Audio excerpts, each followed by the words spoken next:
তাহলে দেখো এই যে আমরা লব্ধি পড়তেছিলাম, তা লব্ধি পড়তেছি এরকম, এইটা একটা ভেক্টর, এটা একটা ভেক্টর, এইটা ধরো 10 নিউটন, আর এটা ধরলাম, এটা ধরো 20 নিউটন। এখন এইখানে আমি একটা বল রাখছি, আর এটা কিন্তু একটা সুতা। তো বললাম তো যে এই সুতাগুলো কি কানেক্টেড, মানে একই সুতা ভাঁজ করে এদিকে গেছে এদিকে গেছে, একটাই সুতা কিন্তু। তো এখানে 10 নিউটন বলে আর এখানে 20 নিউটন বলে টানতেছে। অবশ্যই বলটা তো এইদিকে যাবে না, এইদিকে যাবে না, অবশ্যই এইদিকে যাবে। এখন কথা হচ্ছে যে এই বলটা যে এইদিকে যাবে সে কত নিউটন বলে যাবে, এই বলটাকেই বলা হচ্ছে আমরা লব্ধি বলি।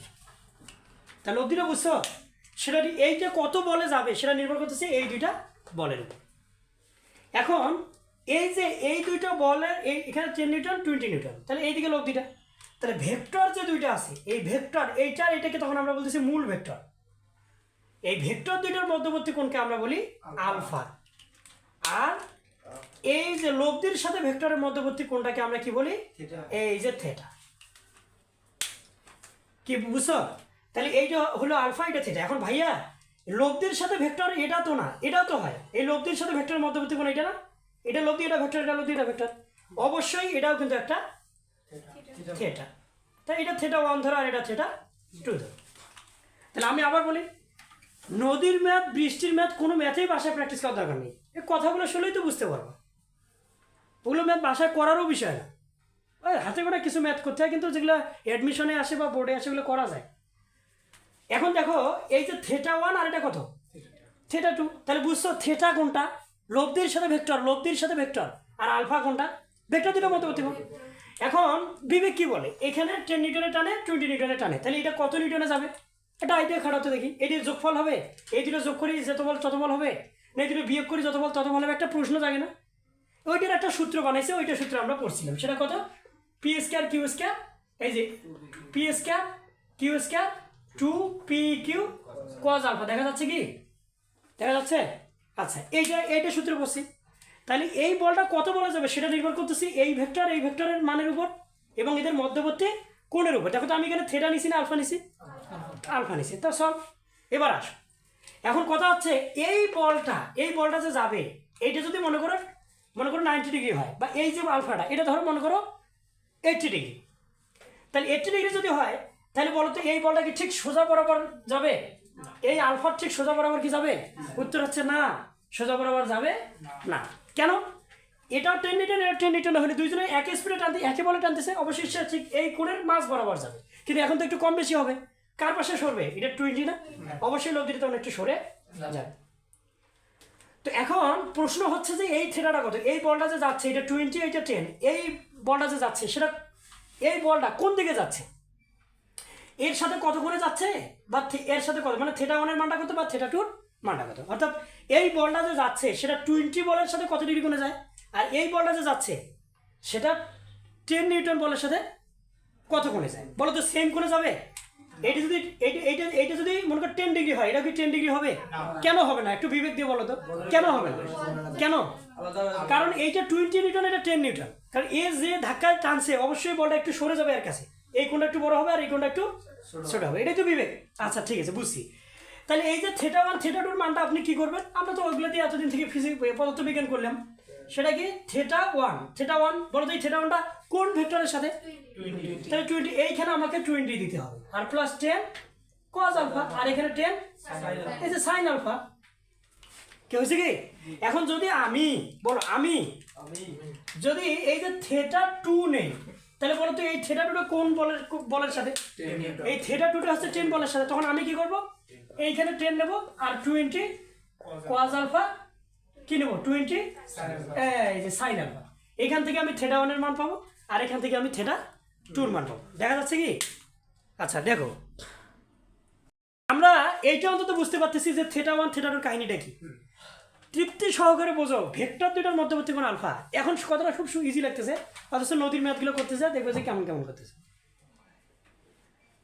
ক্লিয়ারলি বুঝছো তো, ভেক্টর দুইটার মধ্যবর্তী কোণ আলফা, আর লব্ধির সাথে ভেক্টরের মধ্যবর্তী কোণ, এই যে লব্ধির সাথে ভেক্টর থিটা, লব্ধির সাথে ভেক্টর হলো থিটা। এই থিটা এইখানে থিটা বসে, আর এখানে আলফা বসে, জায়গাটা স্পষ্ট বুঝি না, বুঝছো তো?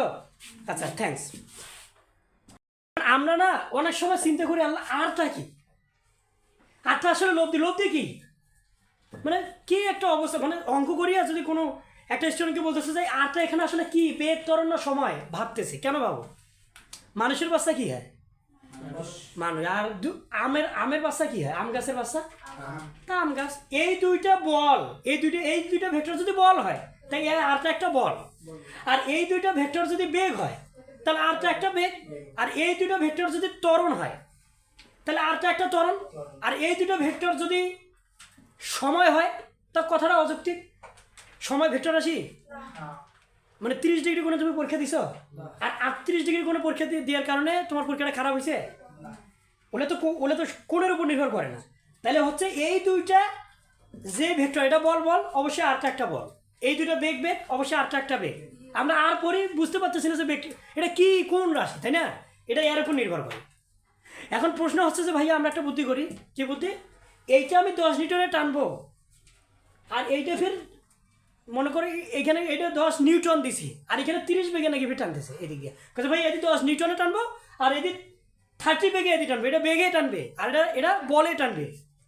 মানে সাইকেলের চাকা, ট্রাকের দুইটা চাকা, সাইকেলের দুইটা চাকা, আর বাজারে একটা চাকা, আর মোটর সাইকেলের ফিরে এক চাকা দিয়ে একটা গাড়ি বানিয়েছি, এটা হইবে? তা বিষয়টা হচ্ছে যে লব্ধি পাইলে সমজাতীয় ভেক্টর হইতে হবে। কি ভেক্টর? সমজাতীয় ভেক্টর হইতে হবে। কথা কি বুঝতে পাইছো? যে এই আরটা কি ক্লিয়ারলি বুঝবা? এখন থিটা 1 থিটা 2 এটা আমরা বুঝতে পারতেছি। তো থ্যাঙ্কস। দেখো এই আর একটা কথা বলি ম্যাথের জন্য, এই কথাগুলো এখানে যা বলতেছি সবই মুখস্থ রাখো, এই কথাগুলো মাথায় সবসময় মুখস্থ রাখবা, ম্যাথগুলো করতে হবে না বাসায়। এই যে লব্ধিটা আরটা পাচ্ছ না, এই আরটা হলো সত্যি যেদিকে যায়, এই কথাটা খেয়াল রাখবা। আর হল বাস্তবতা, এটা ভাষায় লিখবা, জিকির করবে মাঝে মাঝে খাওয়ার আগে। আর হলো বাস্তবতা, বল আর হলো বাস্তবতা, আর হলো বাস্তবতা। এই আরটা একটা বাস্তবতা। তুমি এইদিকে 10 নিউটনে টানতেছে এই সুতাটা দিয়ে, এইদিকে আবার 20 নিউটনে টানতেছে, 10 নিউটনে টানে, 20 নিউটনে টানে, কিন্তু বাস্তবে বলটা কোন দিকে যাবে? এই দিকে যাচ্ছে না, বাস্তবে বলটা এইদিকে যাচ্ছে কিনা? তাহলে বাস্তবে সে কি 10 নিউটন বলে যাবে, 20 নিউটন বলে যাবে, না ওর একটা এইরকম একটা মানের বলে যাবে, এই মান এই নিউটন বলে যাবে? তাহলে আরটা হলো বাস্তবতা। আরটা কি? বাস্তবতা। কেন বলতেছি একটু শোন। মনে করো এইটা একটা নদী, এখন এই বরাবর স্রোত যে যাচ্ছে, এই বরাবর মানে এই বরাবর পানির স্রোত প্রচুর পরিমাণে যাচ্ছে। এখন এই জায়গায় তার মানে স্রোতের বেগ ইউ, এই জায়গায় তুমি একটা নৌকা চালানো শুরু করছো, একটা ঠিক সোজা বরাবর মনে করো। এখন এই বরাবর তো বৃষ্টি মানে পানি যাচ্ছে, খুব স্রোতের প্রচুর বেগে যাচ্ছে পানি, আর তুমি যদি নৌকাটা এই বরাবর চালা শুরু করো, তোমার বিবেক কি বলে? নৌকাটা কি সোজা এই বরাবর যাবে না একটু সরে যাবে? একটু সরে যাবে। আবার বলো একটু সরে যাবে। এই যে এইটা যে একটু সরে যাচ্ছে, এটাকে আমরা বলতেছি লব্ধি। মানে আর হলো বাস্তবতা, আর হলো বাস্তবতা। সত্যি সে কি এই বরাবর যাবে? কোন বরাবর যাবে? এই যে এই বরাবর সে আস্তে আস্তে যাবে। আচ্ছা এইদিকে সে যাচ্ছে কেন? এই স্রোতের বেগটা এবং এই বেগটার কারণে। এই এখানে সে কত বেগে যাবে সেটা এইটা বেগও নির্ভর করতেছে। এই বেগটা, এই যে নৌকার বেগটা যদি স্লো হয় তাহলে স্রোতটা নিয়ে এই দিকে নিয়ে যাবে, আর এই বেগটা যদি একটু স্পিডের হয় তাহলে স্রোত নিয়ে যেতে এইখানে নিয়ে যাবে। কিন্তু নৌকাটা যদি স্লো হয় ওটা তো এইভাবে ভেসে নিয়ে তো কোথায় নিয়ে যাওয়া যাবে ঠিক নেই, এরকম না? তাহলে সে কতদূর পরিমাণ বাঁকবে সেটা ইউর উপরে নির্ভর করে, আবার ইউর উপরে নির্ভর করে, আবার ভির উপরেও নির্ভর করে। তাহলে আর হলো বাস্তবতা। আবার বলো আর হলো বাস্তবতা। সত্যি যেদিকে যাচ্ছে সেটাই হলো আর, যেটা আসলে দেখতেছো যে এইদিকে যাচ্ছে। তাহলে আমি যদি বলি একটা নৌকা, এই ভাষাগুলো বোঝো একটু প্লিজ, কথাগুলো বোঝো। এইটা ধরো এ, এইটা ধরো বি, এইটা ধরো সি। আমি কি বলছি জানো? একটা নৌকা সোজা বরাবর রওনা দিল, কি দিল? তার মানে ওটা কিন্তু লব্ধি না, রওনা দিল, তার মানে সে গেছে। আর আমি যদি বলি একটা নৌকা সোজা অপর পারে পৌঁছালো, সত্যি বললাম কিনা? পৌঁছালো মানে পৌঁছাইছে, তার মানে ওটা লব্ধি। আর যদি বলি রওনা দিল, তার রওনা দেওয়া মানে কি ওইখানে যাওয়ার কোনো কথা আছে? কিন্তু যদি বলে আমি এ থেকে বিতে পৌঁছালো, তাহলে এ বিটা হবে লব্ধি। আমি যদি বলি এ থেকে সিতে পৌঁছালো, সিটা লব্ধি। কিন্তু যদি বলি এ থেকে সি বরাবর রওনা দিল, একটা নৌকা এই বরাবর রওনা দিল, পৌঁছালো না রওনা দিল? তার রওনা দিল, আস্তে আস্তে পানির বাইকটা খেয়ে এইদিকে যাবে, বুঝছো? এই বরাবর রওনা দিল না, আস্তে আস্তে সে বেঁকে এইদিকে যাবে। তাহলে রওনা দিল আর পৌঁছালো, সত্যি যেটা সেটা লব্ধি। যদি বলি এ থেকে সিতে পৌঁছালো, তাহলে সেটা লব্ধি, অর্থাৎ এসিটা লব্ধি, এসি বরাবর লব্ধি পাবো। আর যদি বলি এ থেকে সিতে রওনা দিল, এ থেকে সি বরাবর রওনা দিল, এখন সি থেকে এসে কিনা আমরা জানি না, তাহলে রওনা দিল আর পৌঁছলো, তার মানে আর হলো বাস্তবতা, আর হলো এই খেয়াল রাখো কথাগুলো, পরে বুঝবে যে ম্যাথগুলো কয়েক সেকেন্ডে করা যায়।